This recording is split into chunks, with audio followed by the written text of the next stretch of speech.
Bonjour, je m'appelle Julien Rikowski. Donc l'année prochaine, je vais m'occuper des cours d'improvisation et de théâtre pour les amateurs. Ma vision de la chose, c'est avant tout de la bienveillance. Souvent des personnes qui débutent en improvisation et en théâtre aussi. Donc l'idée, c'est pas de les rebuter, bien sûr, c'est de leur donner envie et de leur donner les moyens de continuer pour aller plus haut, pourquoi pas. Mon approche, elle est très simple, c'est que je pars du principe que chacun a quelque chose à apporter, surtout en termes d'improvisation, où là, chacun va avoir un profil type qu'on va essayer de mettre en avant, et on va essayer petit à petit de les faire sortir de leur zone de confort pour aller, pourquoi pas, aller vers plus de création d'histoire, aller vers plus de création de personnages.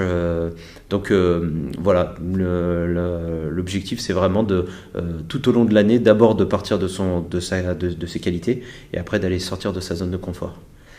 Je vais aussi beaucoup, en tout cas je l'espère, travailler sur la création d'histoires au sens large du terme.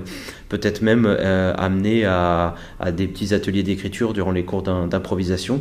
J'y tiens beaucoup parce que aujourd'hui, de plus en plus, on confond improvisation avec one-man show. Et l'idée, c'est vraiment de leur faire comprendre que l'improvisation, c'est avant tout un sport d'équipe, hein.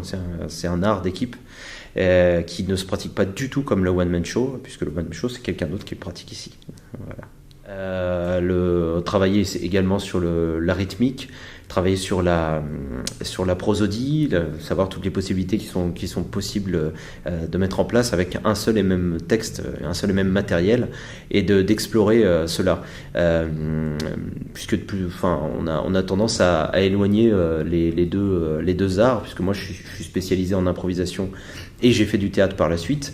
J'essaie, dans mon cours de théâtre en tout cas, de ramener tout le bienfait de l'improvisation, à savoir les lignes d'action, travailler en fait sur l'improvisation dans un canevas précis qui est le texte de l'auteur.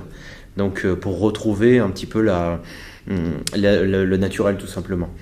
Donc on va essayer de se rapprocher un petit peu de la méthode Stanislavski, mais tout en gardant bien sûr le côté bienveillant, évidemment. Mon objectif, c'est que ce soit le plus drôle possible, que ce soit cadré. Donc ça sera cadré, ce sera sans doute très drôle, mais j'ai quand même à cœur que les élèves ne fassent pas n'importe quoi. L'idée, c'est que on est là pour se détendre, évidemment, hein, on n'est pas là dans un cycle encore de professionnalisation, pas encore en tout cas, mais en tout cas on doit prendre conscience qu'on peut s'amuser dans un canevas et qu'on est quand même là pour apprendre quelque chose, même si on est là pour se détendre. Voilà. Donc ce sera drôle, oui, ça peut te rassurer.